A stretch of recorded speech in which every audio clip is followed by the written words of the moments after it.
Halo teman-teman, Bapak Ibu semua, berjumpa lagi dengan saya. Di video ini kita akan membahas tentang bagaimana caranya membuat model bisnis yang cocok untuk Anda jalankan ke depannya. Nah, materi ini saya dapatkan dari sebuah training yang harganya lumayan, tapi efeknya bener-bener luar biasa ke bisnis saya setelah saya praktekkan. Nah, semoga setelah Anda pahami materi ini, Anda praktekkan juga, Anda buat juga, apapun yang nanti saya sharingkan, itu bisa berdampak baik buat bisnis Anda dan hidup Anda. Amin. Nah, di training tersebut, itu intinya kira-kira seperti ini. Anda akan dikasih 12 pertanyaan yang harus bisa Anda jawab dengan tepat. Tepatnya relatif sesuai dengan bisnis Anda. Kalau itu tidak bisa dijawab, lebih baik ganti bisnis. Kira-kira seperti itu. Itu dia. Karena kalau tidak bisa dijawab, berarti bisnisnya tidak scalable. Tidak bisa dibesarkan, gitu. Tidak bisa diledakkan. Nah, yang akan saya sharingkan adalah 5 pertanyaan yang menurut saya ini sangat penting khususnya untuk Anda orang baru. Jadi saya ambil yang bagian kalau Anda baru bangun bisnis atau sudah pernah bisnis namun gagal. Nah, mungkin ada 5 di antara 12 ini yang miss Anda jalankan. Nah, yang pertama adalah what is the problem? Jadi teman-teman, Bapak Ibu semua, kalau Anda mau berbisnis, mulailah dari pola pikir masalah apa yang ingin saya bantu bereskan di masyarakat. Jadi konsumen masyarakat itu punya masalah apa sih? Nah, bisnis-bisnis yang scalable, yang ujungnya besar, walaupun dibangun dari kecil, itu biasanya bisnis-bisnis yang memang membereskan masalah seseorang. Penjualan itu terjadi karena hal yang sangat sederhana. Penjualan itu, sales itu, terjadi sesederhana ini teman-teman. Ketika Anda bisa memberi solusi dari masalah seseorang. That's it. Jadi sales itu adalah jawaban dari masalah seseorang. Solusinya kita kasih ke mereka. Itu. Nah, ketika orang punya masalah, kita punya solusi, dia pakai, dia beli solusi dari kita, dia puas, disitulah dia loyal. Nah, ketika loyal, udah dia akan ikut sama Anda, walaupun bisnis Anda masih kecil, tapi karena yang ngeberesin masalah adalah Anda, walaupun ada kompetitor Anda yang jauh lebih besar, tapi yang ngeberesin masalahnya Anda gitu. Dia akan loyal dengan Anda, sampai Anda besar ke depannya. Jadi prinsip terjadinya loyalitas itu sesederhana ini teman-teman, Bapak Ibu semua. Masyarakat punya masalah, konsumen punya masalah, dia ingin membereskan masalahnya, akhirnya dia membeli solusi Anda. Ketika dia beli solusi Anda, akhirnya dia jadi loyal. Contoh sederhananya misalnya gini, ada seorang yang punya masalah dengan waktu, misalnya ya. Waktu dia ingin kerja ke kantor pagi-pagi, tiap pagi tuh dia menghabiskan banyak waktu di jalan. Entah dia bawa mobil, atau dia naik angkot, atau dia naik busway. Wah, itu lama sekali perjalanannya. Dia ingin memecahkan masalah waktu.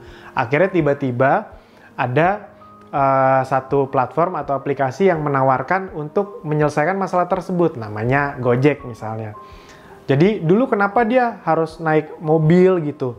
Itu lama ya karena macet di jalan. Mau lewat tol, kalau jam kerja itu ya macet juga. Kalau naik angkot udahlah macet juga, plus dia harus jalan kaki ke tempat angkotnya itu ada, nggak ngetem. Nah, datanglah Gojek ini. Cuma lewat aplikasi, ketik, nggak nyampe beberapa menit, cuma kurang dari 5 menit, tiba-tiba motornya datang, Gojeknya datang. Wah, masalah pertama beres. Biasanya dia harus jalan kaki, kalau harus naik angkot. Ini Gojeknya yang nyamperin. Habis itu ya karena naik motor, jadi lebih bisa selap-selip, dia bisa lebih cepat dalam sampai kantornya. Nah, ketika itu terjadi, masalah dia beres, dia akhirnya puas, udah dia akan loyal sama Gojek gitu. Kira-kira seperti itu. Nah, jadi teman-teman, Bapak Ibu semua, proses bisnis yang besar adalah selalu mulai dari problem apa yang bisa Anda bereskan. Nah, yang berikutnya, who has the problem? Siapa yang memiliki problemnya? Atau kalau bahasa sederhananya, siapa target market Anda? Biasanya kalau orang baru bisnis, termasuk saya dulu, kalau ditanya target marketnya siapa? Jawabannya, wah semuanya, semua bisa jadi target market kita. Itu dia. Benar, semua bisa jadi target market kita, benar. Tapi kita perlu ada yang spesifik dulu di awal. Sama kayak Akademi Bisnis Digital contohnya. Saya kan bilang, latar belakang apapun bisa. Bener bisa, tapi dari sisi bisnis, Akademi Bisnis Digital itu punya target market yang memang dispesifikasi sebenarnya.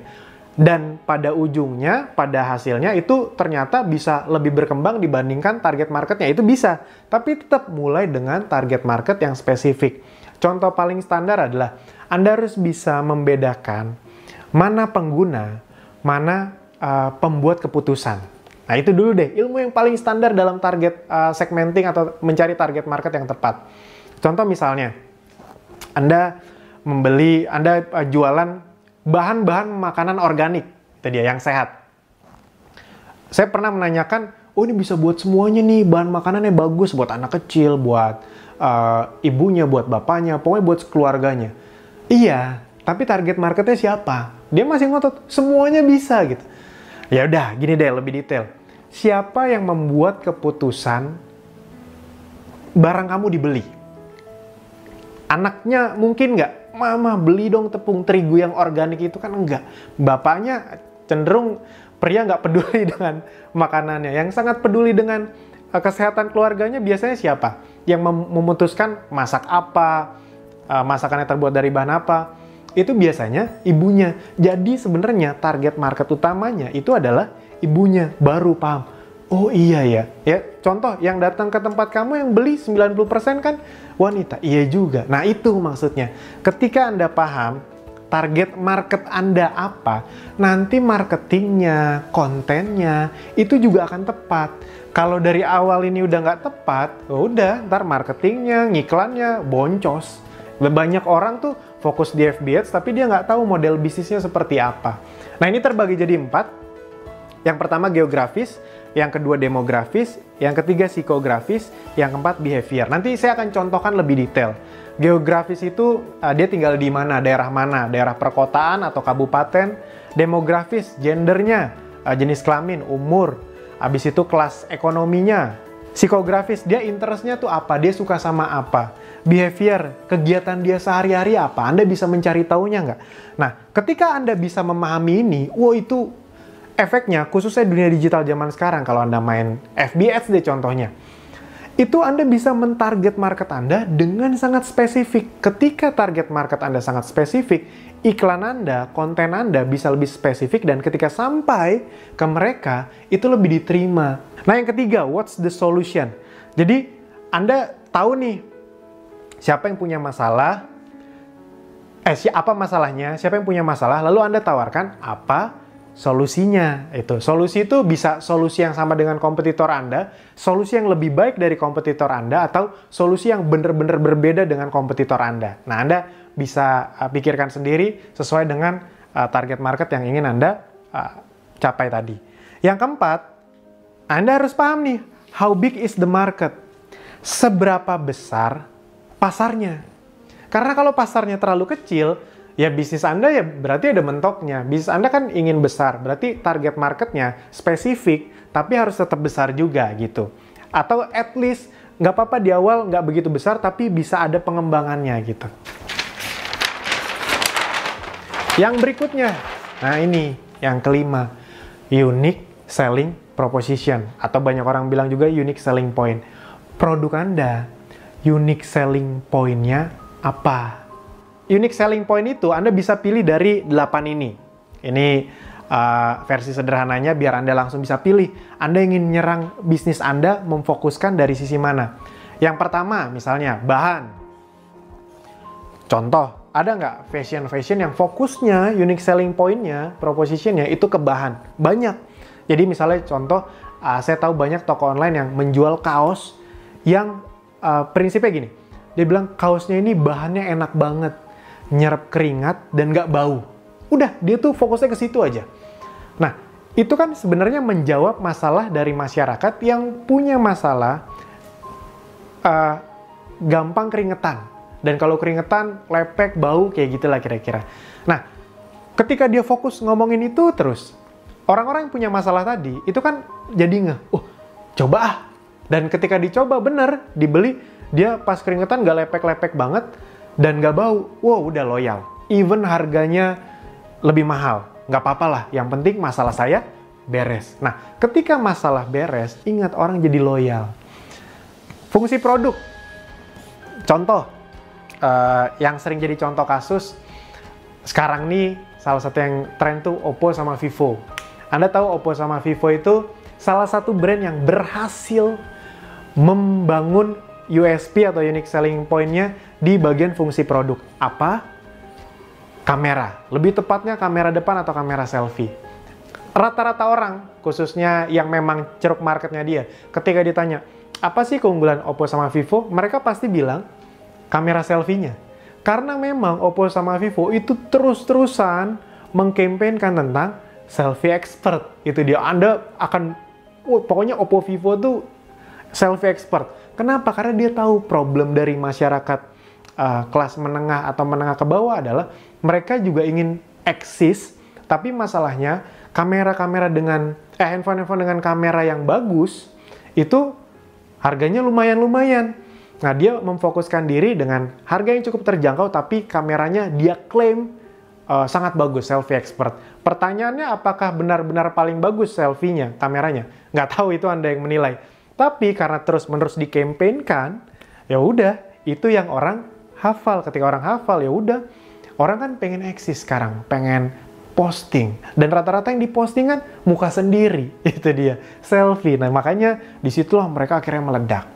Harga, Anda bisa main, oh nih kualitas sama, harga lebih murah misalnya. Service, jadi di otomotif banyak tuh, wah memang mungkin kami tidak sering ganti model kayak merek sebelah, tapi bengkel mobil kami ada di mana-mana, jadi Anda aman kalau kemana-mana. Itu quality atau kualitas. Daerah, oleh-oleh daerah sini loh. Eksklusivitas, eksklusif ya, ini memang dibuat hanya 1000 piece, itu dia.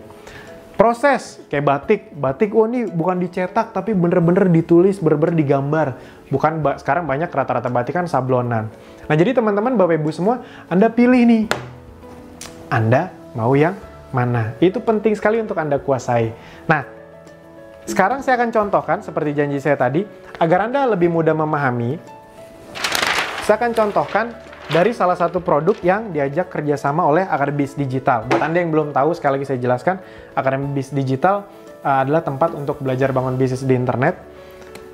Buat Anda yang sudah punya produk ataupun belum punya produk, bisa. Nah, karena banyak yang belum punya produk, jadi kami juga bantu sediakan produknya, dan kami hanya bekerja sama dengan produk-produk non-MLM. Jadi nanti dijelaskan di video berikutnya. Bukan karena kami negatif dengan MLM, bukan, tapi karena memang model bisnis kami agar bisa membuat orang yang baru belajar itu langsung bisa dapat duit lumayan besar gitu dia. Bisa lah dapat bulan pertama 3-5 jutaan, karena kan orang baru itu kan nggak mikir yang muluk-muluk, yang puluhan juta, ratusan juta, nggak. Mereka yang penting belajar. Belajar aja tuh udah untung buat mereka, apalagi kalau belajar dapat duit. Nggak usah 3-5 juta, 1-2 juta aja udah senang. Nah, jadi memang kami mencari bisnis atau produk yang punya USP yang bagus, nanti ini saya jelaskan, dan punya sistem bisnis yang reseller berlisensi, distributor, agen, atau reseller. Karena biasanya bisnis model seperti itu cashback-nya besar buat reseller. Jadi kami mencari bisnis model yang seperti itu. Nah, salah satu yang kerjasama dengan kami yang sedang kita fokuskan adalah produk bermerek yang namanya Essenzo. Mungkin ada di antara Anda yang sudah tahu. Nah, itu yang akan saya bahas. Sekalian promosi, boleh dong, itu dia. Nah, jadi apa masalahnya? Ini saya jelaskan, saya beri contoh agar nanti Anda bisa contohkan. Kalau Anda sudah punya produk sendiri, Anda bikin semua ini. Kalau Anda lagi nyari produk, Anda bisa cari produk dengan referensi yang lain dengan hal yang saya contohkan ini.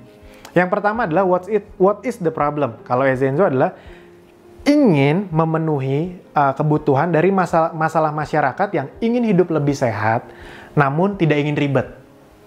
Orang tuh prinsipnya ingin hidup lebih sehat, tapi males yang ribet-ribet. Nah, rata-rata kan kalau kita ngomong dengan segala sesuatu yang kesehatan, di otak masyarakat itu kan adalah sesuatu yang jadi lebih ribet. Harus olahraga lah, harus minum suplemen yang harus diminum lah, kan itu sering lupa apa segala macam. Jadi cenderung lebih ribet. Habis itu harus bawa air kemana-mana, kan jadi lebih rumit, kira-kira seperti itu. Nah, Essenzo menawarkan satu produk yang luar biasa berupa essential oil yang itu sangat praktis sekali penggunaannya. Efeknya untuk kesehatan sangat luar biasa. Itu tidak usah saya bahas di sini, tapi saya hanya ngebahas menjawab masalah dari masyarakat yang nggak pengen ribet. Karena essential oil dari Essenzo, cara pemakaiannya hanya dioles dan dihirup. Oh, itu sangat luar biasa sekali efeknya. Contoh misalnya kalau Anda sakit gigi itu pakai ginger, ekstrak dari ginger. Itu hanya 1 tetes Anda oles, 1-2 tetes Anda oles di bagian yang sakit, dari luar ya, bukan dari dalam ya. Di kumur juga bisa, tapi biasanya dioles 1-2 tetes saja. Itu banyak sekali testimoni yang bilang 5-10 menit sakit giginya hilang. Anda kebayang nggak? Cuma dioles atau dihirup. Itu karena itu bener-bener ekstrak, konsentrat tinggi dari satu tumbuh-tumbuhan. 100% alami. Nah, jadi teman-teman, Bapak Ibu semua, itulah yang dijawab oleh Essenzo. Yang kedua, who has the problem? Nah, ini kita waktu itu sengaja ngambil satu produk yang memang ceruk marketnya adalah yang akan saya sebutkan ini. Yang pertama adalah ibu rumah tangga. Jadi biasanya dia orang yang sudah menikah. Kalau bisa dikhususkan lagi yang punya anak umur 5-10 tahun. 12 bulan sampai 10 tahun. Dan umur dari ibu rumah tangga tersebut, umurnya itu 27 sampai 45 tahun. Biasanya umur-umur segitu sudah mulai punya anak. Habis itu pekerjaannya apa ibu rumah tangga? Kelas perekonomiannya C, B, atau A. Tinggalnya di mana? Di perkotaan atau kota kelas 1. Psikografisnya, interestnya apa? Interestnya adalah orang-orang yang memang suka dengan hidup sehat, herbal minded, jadi suka dengan organik yang alami, karena essential oil dari Essenzo itu 100% alami, healthy lifestyle, dan behaviornya adalah orang-orang yang suka menggunakan sosmed. Jadi kami bisa menyerangnya, ibarat kata mentarget market-market tersebut dari sosmed. Yang ketiga, what is the solution? Ya tadi, orang ingin lebih sehat, tapi malas ribet. Ya, essential oil, produk alami 100% dan sangat praktis. Sangat praktis, dihirup, atau dioles 1-2 tetes. Apa coba yang lebih praktis dari itu? Produk apa coba? Produk yang diliatin. Kalau ada ntar produk yang diliatin sembuh, nah nanti kita jual tuh, coba tuh. Produk diliatin doang sembuh. Tapi ya sementara ini yang paling praktis ya dihirup sama dioles. How big is the market? Sudah kita hitung-hitung, total market yang spesifik, cukup spesifik bisa kita ambil share marketnya. Ini sebenarnya bisa lebih berkembang lagi, tapi anggap saja kita cari yang paling spesifik, itu ada sekitar 15 juta. 15 juta orang di Indonesia yang bisa kita secara spesifik kita iklankan produk kita, kira-kira seperti itulah.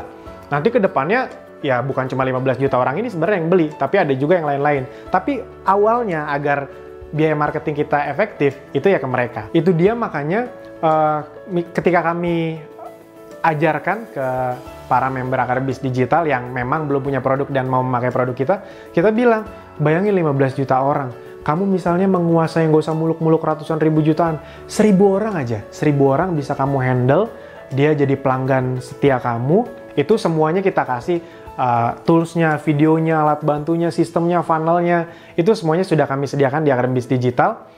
Jadi buat Anda yang belum punya produk, itu bisa jadi sarana alat bantu juga untuk Anda.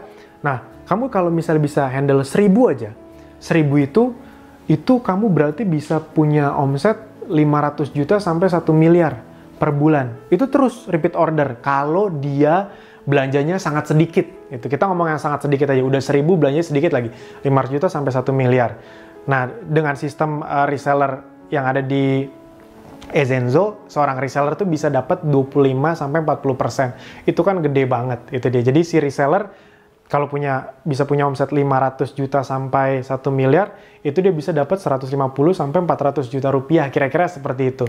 Nah, jadi itu yang kami jelaskan untuk potensinya. Itu dia. Di awal yang nggak usah muluk-muluk, bisa dapat 35 juta bulan pertama aja udah seneng banget rata-rata orang baru. Tapi maksudnya kami tetap memberi pengertian bahwa ini potensinya besar. Anda kan ingin bisnis yang potensinya juga bisa besar dong. Itu kalau 1000. Bayangkan kalau 10.000 ya, kira-kira seperti itu. Nah, USP-nya dari Essenzo ini adalah Essenzo memiliki unique selling proposition atau unique selling point di fungsi produk. Jadi sangat tajam sekali dalam memarketingkan fungsi produknya. Itu dia. Jadi sangat berguna untuk kesehatan. Misalnya kalau Anda jerawat itu bisa pakai tea tree, sakit gigi bisa pakai clove bath. Clove bath itu cengkeh. asma bisa pakai ginger, ginger itu jahe. Kalau misalnya Anda susah tidur atau stres itu bisa pakai lavender.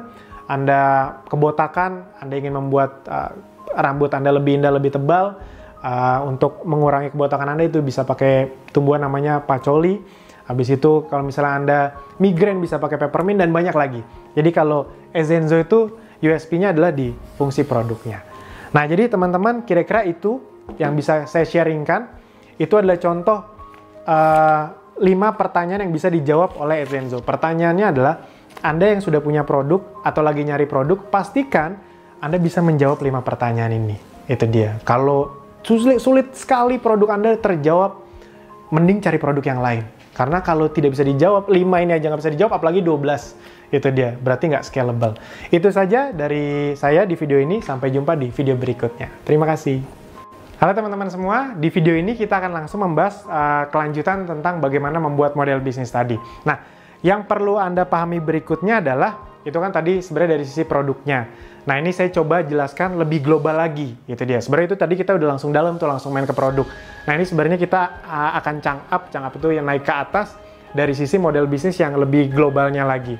Nah, yang perlu Anda pahami adalah selain kebutuhan-kebutuhan dasar, ada 3 niche market. Niche market itu ceruk pasar yang besar yang bisa Anda masukin. Anda harus paham dulu nih. Jadi kan sebelum menentukan produk, Anda harus paham dulu ini sebenarnya. Anda mau masuk ke niche market. Biasanya nih di luar kebutuhan dasar manusia, health, wealth, dan relationship. Jadi ceruk pasar yang bersinggungan dengan 3 hal ini, itu adalah ceruk pasar yang sangat besar, atau produk-produk yang bisa bersinggungan dengan ceruk pasar ini, kesehatan, kesejahteraan, dan hubungan yang lebih baik. Semua orang ingin punya hubungan yang lebih baik dengan siapapun.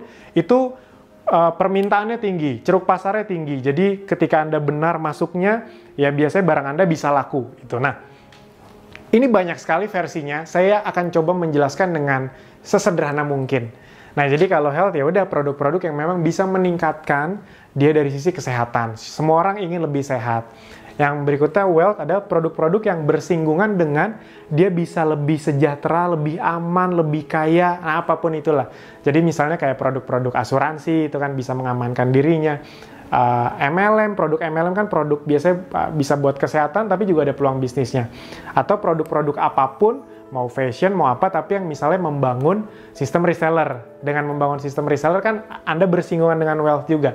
Jadi Anda bisa tawarkan dia, nih bantu jualin baju saya dong, nanti kamu dapat komisi 10-20% gitu. Itu kan, produk Anda itu bisa ada gunanya buat dia dari sisi kesejahteraan. Nah, itu mungkin membuat dia lebih tertarik. Kira-kira seperti itu mudahnya.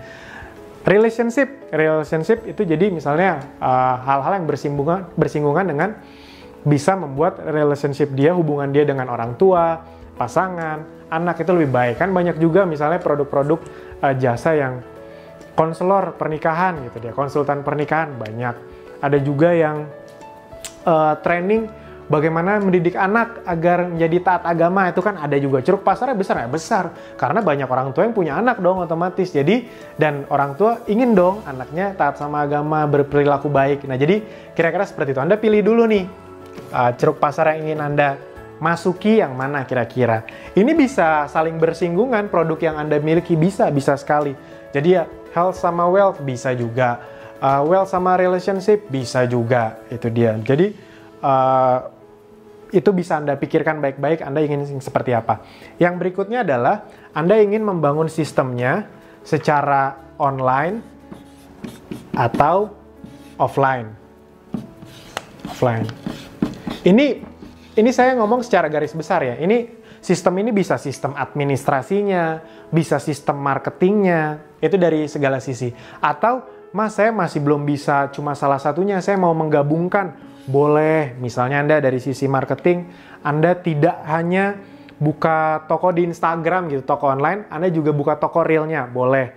Misalnya Anda yakin, Mas nih, saya punya lokasi yang bagus banget, sayang kalau saya cuma di online, karena offline saya justru bisa membantu online, dan online saya bisa membantu offline, boleh. Nah, Anda tinggal pikirkan Anda mau masuk ke ceruk market yang mana, atau sistem yang mana. Nah, yang berikutnya adalah dari sisi jenisnya, Anda harus menentukan, ini jadi yang saya bahas garis besarnya ya, bisnis Anda itu B2B, business to business, atau B2C, business to consumer, kira-kira seperti itu. Jadi, wah nih memang saya jualan bajunya itu bener-bener langsung ke konsumen, nggak ada sistem resellernya, kira-kira seperti itu. Atau produk-produk yang memang langsung ke konsumen akhir. Kalau B2B itu artinya bisa banyak, ini saya coba jelaskan secara sederhana aja. B2B misalnya Anda programnya punya punya program training yang memang khusus untuk tim sales sebuah perusahaan. Jadi Anda menjualnya bukan ke orang langsung konsumen akhir, tapi ke perusahaan. Perusahaan itu, salesnya lagi turun, kita bisa bantu nih, gimana caranya tim sales kamu semangat, kayak gitu. Itu B2B. Atau, Anda juga bisa menggabungkan keduanya. Tuh, sekali lagi nih saya mencoba sesederhana mungkin agar Anda mudah memahami. B2C plus B2B. Contohnya, ini contoh sederhananya adalah bisnis-bisnis yang tadi bisa langsung ke konsumen, tapi juga bisa membangun sistem penjualan yang membuat kesempatan orang bisa ikut menikmati. Contohnya tadi, membangun tim reseller, affiliate, atau cabang. Misalnya gini, banyak nggak produk-produk yang awalnya itu dia misalnya kayak jualan fashion, dia jualan langsung, tapi lama-lama ada yang nanyain, bisa punya sistem reseller nggak? Saya boleh nggak bantu jualin? Akhirnya dia bikinlah sistem resellernya. Bagi komisi 10%, 20% terserah. Nah akhirnya yang tadinya dari B2C, B2B-nya juga dipegang. Akhirnya dia nggak cuma ke reseller, dia juga masukin bajunya misalnya ya ke Ramayana gitu kan bisa juga. Jadi bisa B2C plus B2B. Nah jadi teman-teman Bapak Ibu semua, Anda tinggal pilih Anda yang mana. Yang berikutnya juga, ini tuh sangat mempengaruhi. Nah, jadi ini sangat mempengaruhi ke sistem bahasa sederhana saya, marketing Anda. Kalau bahasa orang MLM itu marketing plan. Marketing plan itu sebenarnya bukan dimiliki oleh MLM saja. Semua bisnis tuh butuh marketing plan-nya. Nah, contoh, kalau Anda B2C ya jelas ya, langsung ke konsumen. Nah, yang perlu kita pikirkan kalau Anda B2B. B2B itu Anda mau ke yang mana? Misalnya contoh, Anda mau bikin sistem yang seperti MLM. Bisa, itu dia. Yang berikutnya ada juga sistem kalau misalnya marketing, kalau yang B2B reseller.